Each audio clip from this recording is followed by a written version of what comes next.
Sa gitna ng patuloy na modernisasyon ng Philippine Navy, isang malaking oportunidad ang maaaring lumitaw sa susunod na mga taon. Paano kung magkaroon ng pagkakataon ng Pilipinas na makakuha ng mas maraming Wildcat helicopter sa mas mababang halaga? At paano kung ang mismong bansang gumawa nito ang magpapalabas ng kanilang mga helicopter kahit hindi pa naman luma? Ito ang posibilidad na ngayon ay pinag-uusapan matapos ihayag ng United Kingdom na plano nitong unti-unting i-retire ang kanilang Army Wildcat AH-1 fleet simula sa taong 2027. Dahil dito, maraming defense observers ang nagtatanong, maaari kayang samantalahin ito ng Philippine Navy? Alamin natin. Kung bago ka pa lang sa channel, huwag kalimutang mag-subscribe at pindutin ang notification bell para lagi kang updated sa mga pinakabagong balita tungkol sa Philippine defense at military modernization. Ayon sa inilabas na Defense Investment Plan ng United Kingdom, nakatakdang alisin sa serbisyo ang buong fleet ng British Army Wildcat AH-1 helicopters.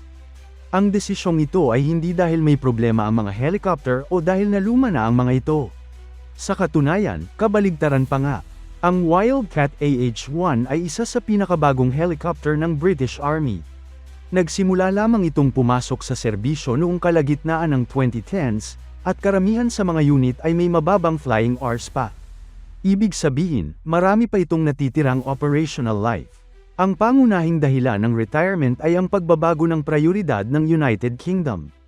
Mas nais nilang ilaan ang malaking bahagi ng kanilang defense budget sa drones, autonomous systems, artificial intelligence, at iba pang modernong teknolohiya. Sa madaling salita, hindi sila nagbabawas ng kakayahan. Binabago lamang nila ang direksyon ng kanilang modernisasyon.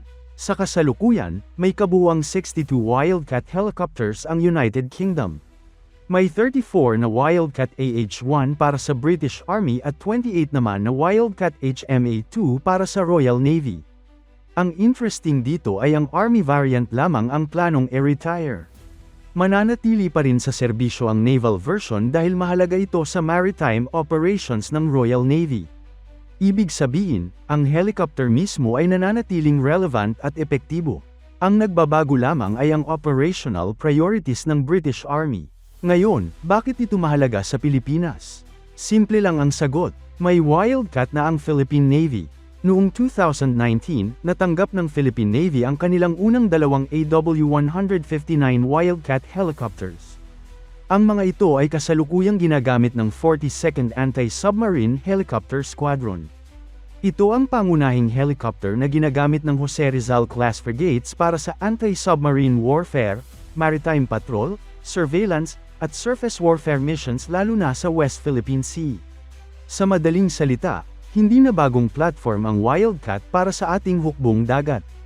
Mayroon ng trained pilots, mayroon ng maintenance personnel, mayroon ng logistics system, mayroon ng operational experience, at higit sa lahat, napatunayan na ang kakayahan nito sa aktwal na serbisyo. Hindi lang yun, kasalukuyang isinusulong din ng Philippine Navy ang pagbili ng 6 pang bagong AW-159 Wildcats bilang bahagi ng pagpapalawak ng kanilang anti-submarine capability. Kapag natuloy ang acquisition na ito, magiging mas malaki ang Wildcat fleet ng Pilipinas.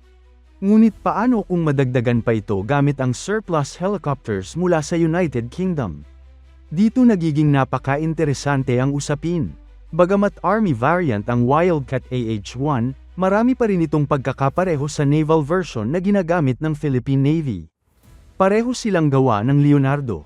Malaki ang commonality ng kanilang airframe, engine, avionics, at maraming maintenance components. Ibig sabihin, hindi magsisimula sa zero ang Philippine Navy kung sakaling makakuha sila ng surplus Wildcat AH-1. Malaking bahagi ng logistics, training, at maintenance infrastructure ay maaari pa ring magamit. Isa itong malaking advantage kumpara sa pagbili ng panibagong helicopter model na nangangailangan ng bagong training, bagong spare parts inventory, at panibagong maintenance system. Isa pa sa pinakamalaking benepisyo ay ang kondisyon ng mga helicopter. Dahil bata pa ang Wildcat fleet ng United Kingdom, mababa pa ang kanilang flying hours. Hindi ito katulad ng ibang surplus aircraft na halos ubos na ang operational life. Sa madaling salita, kung maayos ang presyo at kasama ang sapat na support package, maaari itong maging napakagandang investment para sa Philippine Navy. Ngunit syempre, hindi ibig sabihin ito ay maaari na agad itong gamitin sa barko. May malaking pagkakaiba ang Army AH-1 at ang Naval AW-159. Ang ginagamit ng Philippine Navy ay espesyal na idinisenyo para sa operasyon sa dagat. May corrosion protection laban sa maalat na tubig. May folding rotor system para madaling mailagay sa hangar ng frigate. May maritime radar, may sonar equipment, at compatible ito sa anti-submarine weapons gaya ng torpedoes. Samantala, ang Army AH-1 ay nakatuon sa battlefield reconnaissance at utility mission sa lupa. Kung nanaisin ng Pilipinas na gamitin ito bilang shipborne helicopter, posible itong mangailangan ng conversion o modification. At syempre, may katumbas itong karagdagang gastos. Ngunit hindi rin naman kinakailangang lahat ng surplus Wildcat ay ilagay sa barko. Maaari silang gamitin bilang shore-based helicopters. Halimbawa, maaari silang magsagawa ng coastal surveillance, maritime patrol, search and rescue, personnel transport, logistics support, at maging reconnaissance missions sa mga isla ng bansa. Sa ganitong paraan, may iwasang ma-overuse ang mas advanced na naval Wildcats habang nadaragdagan ang kabuuang helicopter capability ng Philippine Navy. Isa pang mahalagang aspeto ay ang presyo. Bagamat wala pang inilalabas na official valuation ng United Kingdom, inaasahang magiging mas mura ang surplus Wildcat kumpara sa pagbili ng brand new helicopters. Lalo na kung government-to-government ang magiging kasunduan. Maaari ring isama sa package ang spare parts, simulators, technical support, at training mula mismo sa Leonardo. Ito ang madalas na ginagawa sa mga ganitong military surplus transfer. Gayunpaman, hindi rin magiging madali ang proseso. Una, kailangan pa ring aprubahan ng United Kingdom ang anumang export. Pangalawa, maaaring magkaroon ng export control requirements lalo na kung may sensitibong kagamitan ang helicopter. Pangatlo, maaaring kailanganing alisin o palitan ng ilang classified military systems bago ito maibenta sa ibang bansa. Bukod dito, hindi lang Pilipinas ang maaaring maging interesado. Marami ring ibang bansa ang naghahanap ng modernong Western helicopters na may mababang operational cost at mahabang natitirang serbisyo. Posibleng magkaroon ng kompetisyon sa pagbili kapag nagsimula na ang disposal process. Ang magandang balita naman ay hindi pa agad mangyayari ang retirement. Nakatakda itong magsimula sa 2027, kaya may sapat pang panahon ng Philippine Navy upang pag-aralan kung makabubuti ba ang ganitong acquisition.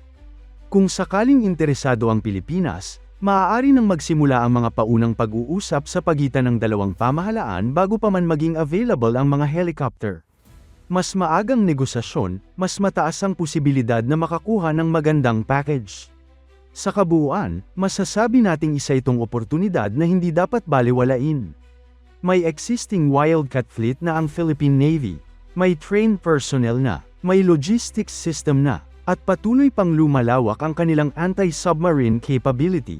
Kung magiging tama ang presyo, maayos ang kondisyon ng mga helicopter, at kakayanin ng budget ang anumang conversion na kakailanganin, maaaring maging isa ito sa pinaka-cost-effective na paraan upang mabilis na madagdagan ang helicopter assets ng Philippine Navy. Hindi pa ito nangangahulugan na siguradong bibili ang Pilipinas. Ngunit kung pagbabatayan ang kasalukuyang direksyon ng modernisasyon ng Philippine Navy, malinaw na ang Wildcat ay isa na sa kanilang pangunahing helicopter platform. At kung sakaling maging available ang mga surplus na ito sa mga susunod na taon, hindi malayong maging isa ang Pilipinas sa mga bansang may pinakamalaking interes na makuha ang ilan sa mga ito. Kaya ang tanong ngayon, dapat bang samantalahin ng Philippine Navy ang pagkakataong ito? O mas mainam pa ring mag-focus sa pagbili ng mga bagong helicopter?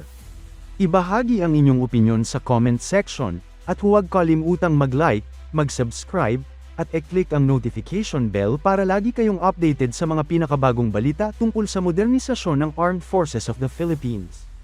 Hanggang sa susunod nating video.